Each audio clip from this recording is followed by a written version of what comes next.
uzao unavyopasisha asili yake kwa wale wanaozaliwa, vivyo hivyo shabaha ya Mungu ni kupasisha ile asili ya kiungu kwa wale wanaozaa mara ya pili. Bwana Mungu asifiwe sana. Bwana Mungu asifiwe sana. Kwa hiyo kuzaliwa mara ya pili, na Yesu alisisitiza sana kwamba pasipo kuzaliwa mara ya pili mtu hataweza kuona ufalme wa Mungu. Hataweza kuona ufalme wa Mungu. Hataweza kuona ufalme wa Mungu. Kwa hiyo kule kuzaliwa mara ya pili, nieleza wiki iliyopita, ni Roho Mtakatifu anazizaa roho zetu kwa upya. Na anapozizaa roho zetu kwa upya, anazipa asili mpya ya kimungu inayomwezesha mtu kuishi na kupata ile taswira ambayo Mungu ameikusudia. Kwa hiyo mtu anapozaliwa mara ya pili, anapokea sifa, anapokea uwezo, anapokea ishara, anapokea vile vyote vya yule aliyemzaa ambaye ni Roho Mtakatifu, ambaye ni Mungu wetu. Na wiki iliyopita tuliona kwamba kuzaliwa mara ya pili ni hitaji kubwa kwa sababu ya mapungufu ya kuzaliwa kwa mara ya kwanza. Kuzaliwa kwetu kwa namna ya mwili ni uzazi ambao tayari una mapungufu ya kumfanya mwanadamu amwishie Mungu kikamilifu. Pamoja na kwamba mwanadamu amekuwa na bidii ya kumsogelea na kumtafuta Mungu, lakini katika mwili huu tumeona akikwama mara zote. Tunaona watu wenye dini nzuri wameishia tu kuwa na sheria, lakini maisha ya kimungu hayapo tena, mahusiano na Mungu hayapo tena. Kwa hiyo kwa sababu ya upungufu huo, Mungu akaandaa mpango mwingine wa kuleta uumbaji mpya kwa njia ya kuzaliwa mtu mara ya pili. Na pia tulisema kuzaliwa mara ya pili kunaleta asili mpya, ama kunafanya uumbaji mpya. Kunafanya uumbaji mpya. Tulisema Mungu anapojaribu kutibu tatizo la dhambi, analitibu katika namna ya ukamilifu. Si kwamba anaziba viraka. Unajua nguo inaweza ikapata shida, na mtu akajaribu kutibu ile nguo ya shida kwa kuweka kipande cha nguo juu ya ile nguo. Lakini Mungu hajaweka kiraka katika kutibu tatizo la mwanadamu. Badala yake ameleta nguo mpya, kwa maana ametuzaa upya tupate asili mpya. Bwana atusaidie sana. Bwana atusaidie sana. Kwa sababu bila asili mpya, bila kutibu jambo hilo, ndio tunaona mwanadamu anaingia katika mzunguko wa kumwacha Mungu kila wakati. Kwa sababu asili ya kwanza imeshafeli. Kwa hiyo Mungu kutibu hiyo, anafanya uumbaji mpya wa roho zetu, ambao maandiko unayaita ni kuzaliwa mara ya pili. Uumbaji mpya ili mtu asiwe na shida. Bwana atusaidie sana. Leo nataka tusonge mbele kidogo kwa muda mchache tulionao.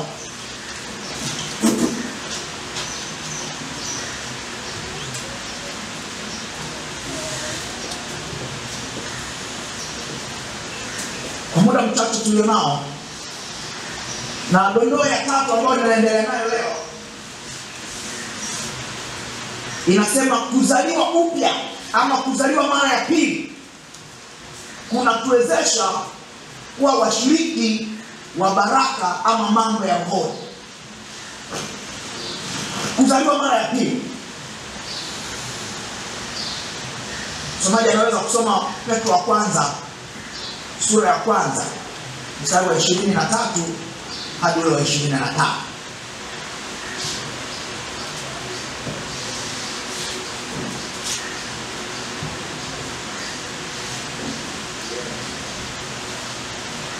Amezaliwa mara ya pili, si kwa pepo ya kufaa, bali kwa ile isiyo hadithi. Neno la Mungu. Naomba urudie ukiwa na kipaza sauti. Neno ya Mungu linasema, kwa kuwa mmezaliwa mara ya pili, si kwa mbegu iharibikayo, bali kwa ile isiyoharibika, kwa neno la Mungu lenye uzima dumuro hata milele. Maana mwili wote ni kama majani, na fahari yake yote ni kama ua la majani. Majani hukauka na ua lake huanguka, bali neno la Bwana hudumu hata milele. Na neno hilo ni neno lile jema lilohubiriwa kwenu. Amen. Bwana tusaidie sana. Bwana tusaidie tena. Kuzaliwa mara ya pili kunatuwezesha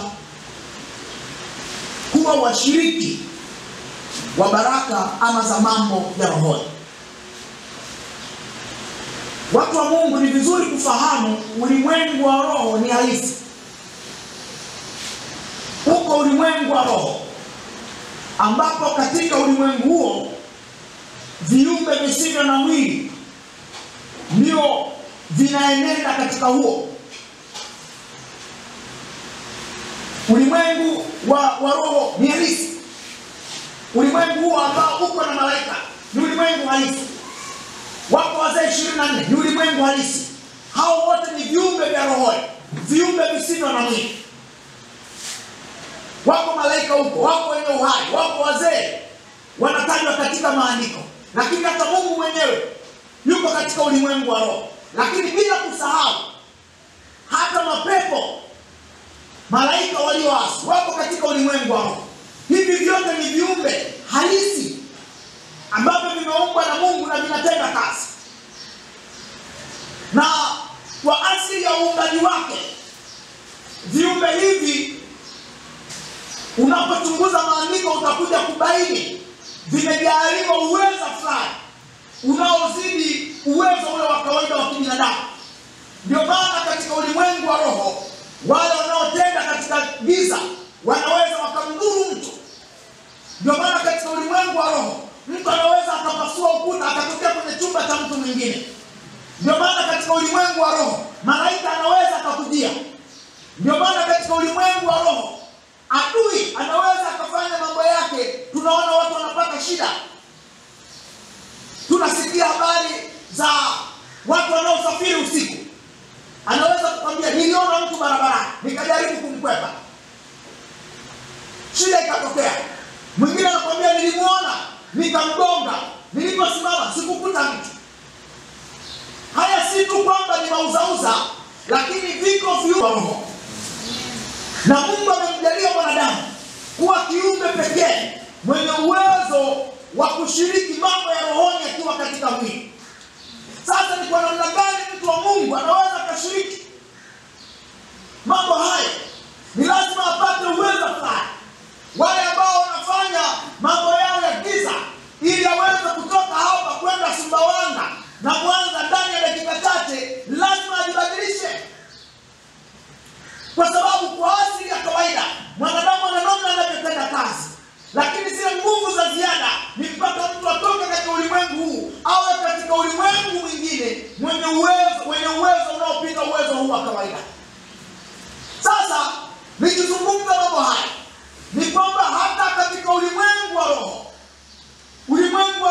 ambao ufalme wa Mungu unatawala, yako maisha, uko mwenendo, yako mambo ambayo Mungu ameyakusudia kwa ajili ya watu wake. Yako mambo ambayo Mungu angetamani mimi na wewe tuweze kuyashiriki. Na mambo hayo ndiyo yanayoitwa baraka za rohoni. Mambo hayo ndiyo yanayoitwa mambo ya rohoni. Uwezo fulani wa kimungu unaozidi uwezo wa kawaida ambao Mungu amewajalia watu wake. Tunapochunguza maandiko, tunakuja kubaini wale waliomwishia Mungu walikuwa na uwezo unaopita akili za kawaida. Tunaona kwa njia ya mamlaka yale ya kiungu, kwa nguvu zile za rohoni, watu waliweza kudhibiti mashambulizi ya adui. Tunaona kwa nguvu za rohoni watu waliweza kuwashinda maadui. Tunaona kwa nguvu za rohoni watu waliweza kuonyesha hata mambo yatakayowapata hapo baadaye. Mambo haya yote kwa ujumla wake yanaitwa ni baraka za rohoni, yanaitwa ni mambo ya rohoni. Na sasa ili mtu wa Mungu aweze kuyashiriki haya mambo, haya hayapatikani kwa sababu tu binadamu yuko. Mambo haya yana kanuni yake, mambo haya yana utaratibu wake, vile ambavyo Mungu ameandaa. Na njia pekee ya kuweza kuyashiriki haya katika ukamilifu ni mpaka mtu apate kuzaliwa mara ya pili. Bwana Mungu atusaidie sana. Mtu anapozaliwa mara ya pili ndio anapata nguvu hizo. Na ukweli ni kwamba katika ulimwengu wa sasa tungetamani sana mambo mazuri ambayo Mungu amewaandalia watu wake yakikute katika maisha haya. Ndio maana ukiingia leo kwenye mitandao, mimi najiuliza, inawezekana wewe unajiuliza, utaona tu mtu amekuandikia kwamba mwezi huu ni mwezi wako wa kutoboa, type amen.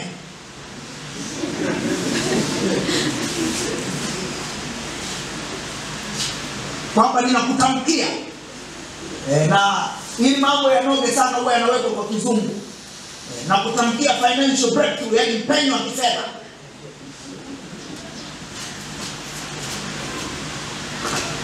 Kama unaamini type amen, au kwenye comment sema napokea. Kuna mambo kama haya yanaendelea.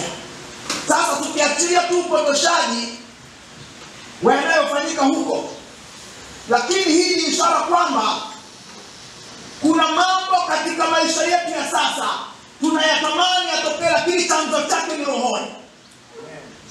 Chanzo chake ni rohoni. Na mambo hayo wale ambao wametype amen, wengi wametype bila kuona matokeo, kwa sababu wanajaribu kufuata mambo haya nje ya kanuni. Ndugu zangu, mambo haya ni mambo ambayo yanaanza pale mtu anapozaliwa mara ya pili. Bwana Mungu atusaidie sana. Na tukizungumza baraka hizi ziko nyingi. Mamlaka ya kiroho ni mpaka mtu azaliwe mara ya pili. Kujazwa Roho Mtakatifu, hiyo ni baraka ya roho, ni mpaka mtu azaliwe mara ya pili. Kutembea katika uongozi wa Mungu ni mpaka mtu azaliwe mara ya pili. Kujua nini afanye katika kusudi la maisha yake ni mpaka mtu azaliwe mara ya pili. Hayo yote aliyetuumba, mtu anapozaliwa mara ya pili, Roho Mtakatifu anamsaidia kuenenda katika hayo na kuyapokea. Kwa hiyo safari ya mtu huyu anapodumu katika jambo hilo inakuwa ni safari salama. Ni kama tu vile mwanadamu anapozaliwa katika mwili, ataendelea tu kukua. Akifika miaka 7 ama 6 atapelekwa shuleni. Akifika miaka 14 ataanza sekondari. Ndivyo mambo yalivyo. Na katika ulimwengu wa roho, wale ambao wamezaliwa mara ya pili, baraka hizi wanazipokea kwa sababu ni za kwao. Ni za kwao. Kusema tu ninadai nje ya Kristo, kusema tu ninapokea nje ya Kristo, huo ni utapeli.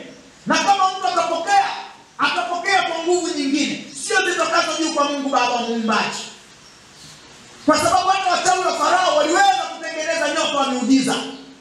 Kwa hiyo kupokea tu wakati mtu yuko nje ya Kristo, wakati mtu amezaliwa mara ya pili, ni lazima tujiulize anayepokea mambo haya kwa namna gani. Kwa sababu yale yanayotoka kwa Mungu yanakuja kwa wale waliozaliwa mara ya pili. Nilitoa mfano wiki iliyopita. Kuna habari moja katika maandiko juu ya watoto wa Skewa ambao walienda kukemea pepo kwa jina la Yesu, lakini Yesu anahubiriwa na Paulo. Wao wenyewe hawajampokea Yesu, lakini wanataka mamlaka inayotoka kwa Yesu waidhihirishe. Sasa ndugu zangu, ni wale waliozaliwa mara ya pili, ni wale walio na Yesu ndio wanaweza kutoa pepo kwa jina la Yesu. Ukiwa nje ya Yesu, ukiwa hujazaliwa mara ya pili na unataka kutoa pepo, nitakwambia Yesu tunamjua na Paulo tunamjua, wewe ni nani? Hii ni ishara ya wazi. Kumbe baraka za rohoni na mambo ya rohoni na mamlaka ya rohoni yanakuja kwa wale ambao wamezaliwa mara ya pili. Kwa hiyo tunapozaliwa mara ya pili inatusaidia, inatuwezesha kupokea na kuwa washiriki wa mambo yote ya rohoni. Bwana Mungu atusaidie sana. Bwana Mungu atusaidie sana. Ninafahamu mimi na wewe tunahitaji. Na mambo ya rohoni, hapa nazungumzia mambo ya rohoni kwa maana yatokayo kwa Mungu. Sasa mambo ya rohoni yako ya namna nyingi sana. Yako hata yale yanayotoka kwa giza. Yapo. Hatuwezi kukataa. Sisi tunaofahamu, ninyi mnafahamu kwamba hapa duniani unapojaribu kuchunguza utakuja kubaini yako mambo ambayo watu wanaweza kupata baraka za roho, lakini zitokazo upande wa giza, na hizo ndio zinakuja na masharti, na hizo ndio zinakuja na kikomo, na hizo ndio zinakuja na mambo magumu sana. Mambo magumu sana. Mambo magumu sana. Mambo magumu sana. Pale mjini mtu mmoja alikuwa anafanya biashara kubwa sana, mtu wake amekufa muda mrefu. Na siku hiyo akawa hakuja, kwa hiyo vijana wakawa wanafanya usafi. Na mahali mzee yule kila siku anaingia mwenyewe tu kwa sababu yupo, vijana wanamwacha anafanya mwenyewe. Siku hiyo hayupo. Vijana wakaingia kufanya usafi kule kama ambavyo mzee anaingia kufanya mwenyewe. Mzee hayupo, leo tumsaidie. Walipoingia walimkuta mke wake yuko mle ndani. Ni habari za kweli. Habari za kweli. Lakini huyu mzee ukisikia mapesa alionayo unaogopa nini? Nataka kuzungumza ni kitu gani? Hata upande wa pili una namna ya mambo yake ya rohoni yanayofanya kazi. Lakini hapa tunazungumza yale yanayotoka kwa Mungu ambao kimsingi toka mwanzo alishakusudia tuenende nayo. Bwana Mungu atusaidie sana. Bwana Mungu atusaidie sana. Zile baraka ambazo mtu akikuona ndio ziko hivyo hivyo, hazina chenga nyuma. Hazina kona nyuma. Hizo zinatoka kwa Mungu. Na nizungumze hata masuala mazima ya maisha ya ushindi hapa duniani. Hiyo ni baraka inayotoka kwa Mungu. Na inakuja kwa wale ambao wamezaliwa mara ya pili. Kwa sababu tunapozaliwa mara ya pili, tunapokea asili mpya, ile iliyoboreshwa, asili inayotoka kwa Mungu. Na kwa sababu asili hii inatoka kwa Mungu, inatusaidia kuyapokea yale ya Mungu Baba yetu. Bwana atusaidie sana. Kwa hiyo anapoita swala la mahusiano ya Mungu kwamba ni kuzaliwa mara ya pili, anajaribu kuleta mfanano. Tukielewa namna ya kuzaliwa kwa mwili kulivyo, ndivyo mambo haya yalivyo katika ulimwengu wa roho pia. Kama vile mtoto anavyorithi sifa fulani kutoka kwa wazazi, vivyo hivyo mtu aliyezaliwa mara ya pili, kwa maana amezaliwa na Mungu, mtu huyu anaanza kupokea vitu vya kimungu ndani yake. Anaweza kupokea vitu vya kimungu ndani yake. Anaweza kupokea vitu vya kimungu ndani yake. Na ndio maana sasa hapo mtu anaweza kuelewa tunapozungumza habari ya maisha milele na Bwana. Habari ya maisha milele na Bwana. Ustawi wa kudumu unatoka kwa Mungu. Maisha yenye utoshelevu yanatoka kwa Mungu. Mtu anapozaliwa mara ya pili, hii inakuwa ni sehemu ya vile alivyo, inakuwa ni sehemu ya kuzaliwa kwake mara ya pili. Ni yeye tu adumu katika Kristo, haya mambo yatatokea. Ninafahamu katika ulimwengu tunaoishi haya yanakuwa magumu, kwa sababu mara nyingi sana tunaweza kujaribiwa kutaka kuenenda na Mungu, lakini wakati huo tunataka kuenenda na dunia. Kwa hiyo tunaharibu ile asili yetu, tunaivuruga ile asili yetu. Lakini mtu wa Mungu unaweza kupokea baraka za rohoni. Bwana asifiwe sana. Unaweza kupokea baraka za rohoni ukiwa umezaliwa mara ya pili. Unaweza baraka zote Na Mtume Paulo anaeleza kwa Wakolosai kwamba tumebarikiwa kwa baraka zote za rohoni. Zote za rohoni. Zote za rohoni. Ni kama vile mtoto anapozaliwa, anazaliwa akiwa na sifa zote za wanadamu. Anapokuwa kila moja inaanza kukomaa kwa wakati wake, inaanza kufanya kazi kwa wakati wake. Vivyo hivyo na mtu anapozaliwa mara ya pili, anapokea. Kwa sababu hata baraka, nafahamu katika ulimwengu wetu wa leo tunatafsiri kuwa na hela ndio kubarikiwa, kuwa na gari ndio kubarikiwa, kuwa na nyumba ndio kubarikiwa. Nakubaliana, ingawa sio ukweli wote. Bwana atusaidie sana. Ndio, mtu anaweza akabarikiwa akapata nyumba, hiyo ni baraka, hatukataa. Lakini mkazo unapokuwa tu kwenye vitu vya mwilini, vya hapa tu vinavyopita, maana yake kuna hila hapa imefichika. Kuna hila ni. Alafu tu niwaambie ndugu zangu, nyinyi ni wasomi, mtaelewa mambo haya. Jamani, hela ukiamua kuikomalia unaipata. Hela ukiamua kuikomalia unafanyaje? Unaipata. Kwa sababu ziko kanuni za kustawisha uchumi wa mtu. Ziko. Na tunafundishwa kila mahali. Kwa hiyo mtu akivimba nazo anaweza kutoboa. Nakubaliana nawe, hata asiokoka, kwa sababu hizo ni kanuni universal, ni kanuni za dunia nzima. Kila mtu, hata yule ambaye anasema hakuna Mungu, akizifuata anatoboa kama shida ni hela. Sasa wahubiri rahisi jamani wasitupotoshe. Hayo mimi naita ni mahubiri rahisi. Naita mahubiri rahisi. Bwana atusaidie sana. Bwana atusaidie sana. Yale mambo ambayo Mungu ameyakusudia, hayo ndio hasa tunataka kuyaangazia. Hayo mambo yanakuja mtu anapokuwa amezaliwa mara pili. Ni sehemu yake, ni fungu lake, ni asili yake, ni vinasaba vyake. Anapodumu tu katika Mungu, kimoja baada ya kingine kitachanua kwa wakati wake.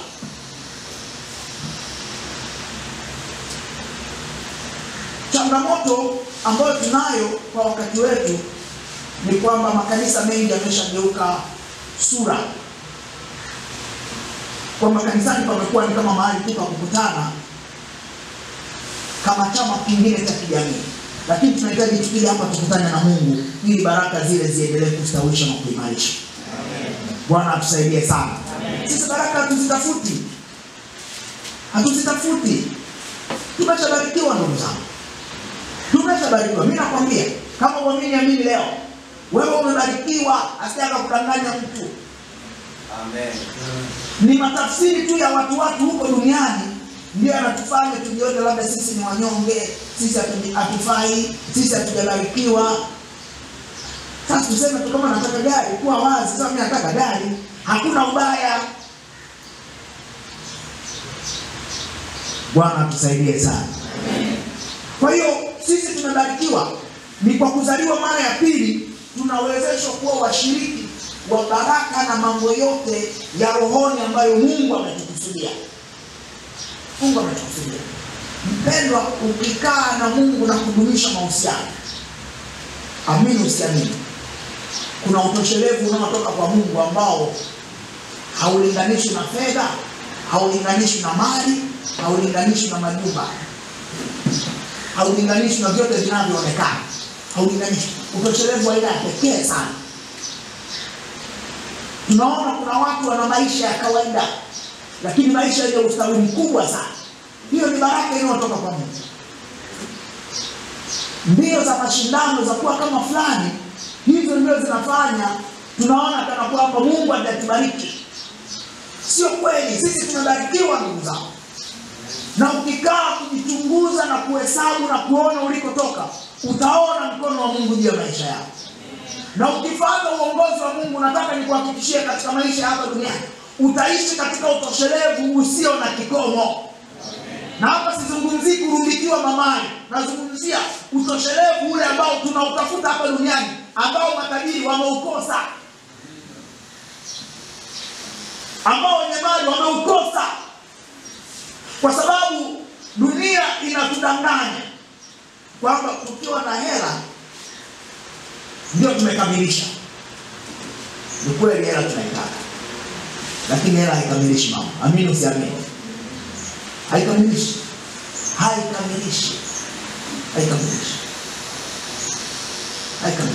Kwa hiyo tunahitaji kuelewa haya.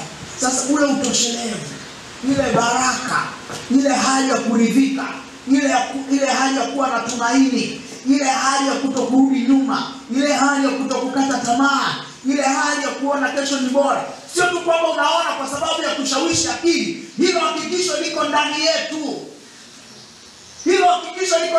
Na sio tu hakikisho, na ndivyo mambo yalivyo. Hiyo ni baraka inayotoka kwa Mungu pekee. Nje ya hapo hata kuwa na vingi bado hatuleti utoshelevu. Nimekutana na mtu mmoja mtajiri kweli kweli. Na akasema hilo tunakuja kugundua utajiri hauna maana. Sasa ukiwa maskini ni kama huamini Ndio ni kama ukiwa maskini huamini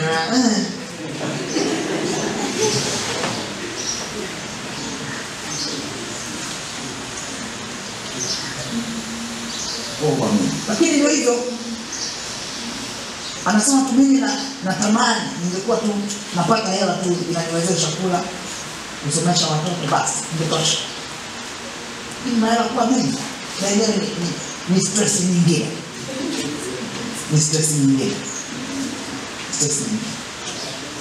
Ananiambia hivi unavyoendesha pikipiki. Natamani niendeshe pikipiki. Haya bwana. Na naambia habari ya kweli. Sasa kwa nini? Kwa maana kuna hali fulani pamoja na mamali yote, kuna mahali anasikia upweke. Kuna mahali anadhani hajakamilika. Na sasa anavyoona wewe mwingine mwenye vichache, unadunda tu na amani, kama unaumwa, kama unakufa ufi. Unaona? Atauliza mbona mimi siko kama huyu? Mbona mimi siko kama huyu? Sasa hiyo ni baraka inayotoka kwa Mungu. Na ile hakikisho kwamba ustawi wetu hautokani na wingi tulivyo navyo, unatoka kwa Mungu. Niliwahi kutoa mfano huu mahali, na ni mfano wa kweli. Tajiri mmoja, huu ni mfano wa mtu fulani wa nje, sio wa hapa nchini. Alikuwa anaishi kwenye ghorofa, hizi apartment, ghorofa ya 8. Na akawa amesikia mahali ajitoe uhai. Na kule chini ya nyumba yake, kwa maana ile ghorofa ya 8 kule chini, upande wa pili kukawa kuna madustbin haya ya takataka. Sasa jamaa mmoja akawa anapita, anaimba mwenyewe, anafurahi, anapiga mbuzi, anafungua dustbin, akakuta mkate unafahamu tajiri wali vizuri, yani hawamalizi chakula. Mkate unaliwa kidogo, soda inaachwa. Baada ile yani hivyo, kuku ni kipaja tu kidogo. Kwa jamaa maisha yake tu mazuri. Kila siku anajua hapa mtoto wangu huyu anatoka hapa, anapita, anagonga msosi, maisha yanaendelea. Ana amani, anacheka, anacheza. Anamshukuru Mungu kwamba nimepata chakula changu cha siku. Sasa huyu tajiri siku moja hakujui nini kilimsonga. Lakini yeye amefika mahali sasa anaona jamii. Akawa ametoka ajirusha chini. Sasa wakati anatoka ndio nguvu iko chini pale. Anaimba zake, anafungua dustbin na kwanza anapiga sausage iliyokuwa mle, anahamia la pili hivyo. Sasa haiwezekani. Jamaa si maskini kabisa. Hebu kabla sijajirusha niende nimuulize, wewe mwanangu unafanyaje? Kwa hiyo akatoka akamwambia, unaona mimi naishi ghorofa ya 8 pale. Ni tajiri, nina kila kitu, yani kila kitu. Wewe mwanangu hii furaha unaitoa wapi? Hata mimi nimeokoka. Ni Yesu ananipa hii furaha. Tajiri akamwambia, naweza kunipata hizo? Akamwambia ndio, piga magoti nikuombee. Nataka kuzungumza, kuna vitu anayeleta ni Mungu pekee. Na hizo ndizo tunazoziita baraka za rohoni. Amen. Duniani utafundishwa kuridhika, lakini hakuna kuridhika, amini usiamini. Hayo mambo yanatoka kwa Mungu pekee. Ukila ugali na chumvi utalala na usingizi utakuja. Bwana tusaidie sana. Unaweza ukapiga deshi na ukawa na amani. Inatokea. Amen. Sasa sishabiki na kushawishi watu kwamba wao waseme, sio maana yangu. Nataka kuzungumza ni ile kwamba kuna namna fulani ya utoshelevu tunazita baraka za rohoni, anayeleta ni Mungu pekee, ambazo hazitegemei wingi ama uchache wa vitu mtu alivyonavyo, ambavyo havitokani na nini kinamzunguka huyo mtu. Bwana atusaidie sana. Bwana atusaidie sana. Kwa hiyo kuzaliwa mara ya pili kunatuwezesha kupokea baraka za rohoni. Lakini kuzaliwa, jambo la 4, kuzaliwa mara ya pili kutupa asili ya Mungu. Naomba ile neno asili uliwekee kwenye funga na fungua seli. Kutupa asili ya Mungu. Na Waefeso 4:23 hadi 24.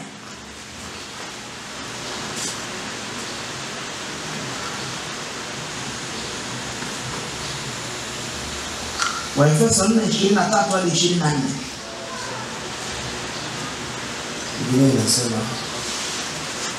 na mfalme upya, na mfalme Biblia inasema katika Efeso sura ya 4 mstari wa 23 na 24.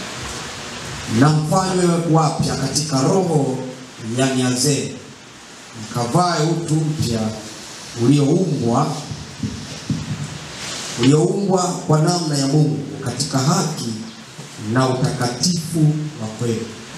Okay. Dondoo ya 4, kuzaliwa mara ya pili kutupatia asili ya Mungu. Neno asili liweke kwenye funga na fungua seli. Katika kifungu ambacho tumekisoma, kama ambavyo nimetoka kuzungumza katika utangulizi wangu, kila uzao huzaa kitu kwa asili yake. Hapo imefanywa upya. Ni wewe ambaye Mungu amekuzaa tena. Sasa unapokea sifa zile za kimungu na uhitaji mtu wa pili, wa tatu kubaki katika uadilifu.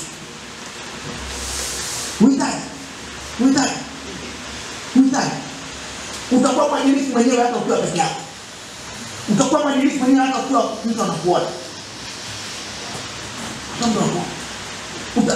Kwa sababu hiyo ndio asili. Na ukikiuka hiyo, hata kama uko peke yako, moyoni unapata shida sana kwamba hakuna aliyeniona, lakini nilichofanya ni kitu kibaya kwa sababu sio asili yangu, inachafua ile asili ya Mungu iliyo ndani yako. Ndugu zangu, suluhisho la mwenendo na maadili leo ni kuzaliwa mara ya pili. Hata hapa kanisani kwetu, kama watu hawajazaliwa mara ya pili, tutarajie. Lakini najua nyinyi mmezaliwa mara ya pili. Na kama hujazaliwa mara ya pili, leo waweza kuzaliwa mara ya pili. Leo waweza kuzaliwa mara ya pili. Sheria itasaidia. Utaitoa sheria, utaivunja. Utaitoa sheria, utasema hakuna aliyeniona. Ni kama wale katika Yohana sura ya 8 waliokamatwa kwa uasherati, kwa uzinzi. Walikuwa wanajua sheria ni kupigwa mpaka kufa. Mpango wao ulikuwa kupigwa. Mpango wao ulikuwa ni kufanya uovu lakini wasikamatwe. Bahati mbaya kwa sababu Mungu atusaidie sana. Kwa sababu mwanadamu ana hiyo. Wape mfano wa mwisho, mwanadamu jinsi alivyo wa ajabu. Mahali fulani watu walikuwa wanasafiri. Na kusafiri vijana, tena tu kama sisi vijana tu. Na kwa sababu basi ilikuwa ni vijana tunakuwa wamekaa kwenye mizigo. Sasa ghafla mtu mmoja alisikia kichefuchefu, akatapika mle kwenye. Yaani akajibarabara akatapika kwenye begi la mtu. Alipotapika hivyo, akafunga tu vizuri.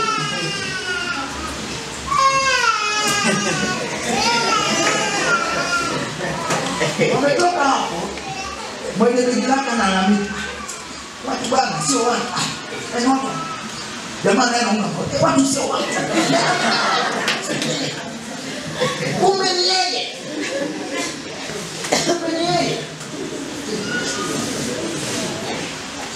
Kumbe ni yeye. Sasa ukiangalia kwa swala la uadilifu limeshaharibika. Angeweza tu kumtafuta huyu ndugu na kumwomba radhi, mpendwa, nimefanya jambo la ajabu. Nimefanya jambo la aibu. Lakini kwa sababu ya hali yangu ya afya nimeshindwa kujizuia. Kwa hiyo kuna kitu naweza kufanya. Labda nipeleke nguo zako kwa dogo ama nifue. Unaona huyo ndio mtu muungwana. Huyo ndio mtu muungwana. Sio mtu anapewa gari watu wanaichukua. Anafika nipaki kimya siku 3. Mwenye gari akija anasema, "Hivi ni nini au niwe ndio mwanzima?" Bwana atusaidie sana. Bwana atusaidie tena. Tunapozaliwa mara ya pili tunapokea ile asili ya Mungu ambao ule mwenendo wa kimungu wote ambao nataka tuenende nao huo unakuwa ni sehemu ya maisha yetu. Bwana atusaidie sana. Na tunazaliwaje mara ya pili? Hiyo tutakuja kuzungumza siku nyingine, lakini leo tuishie hapa. Tusimame tumshukuru Mungu.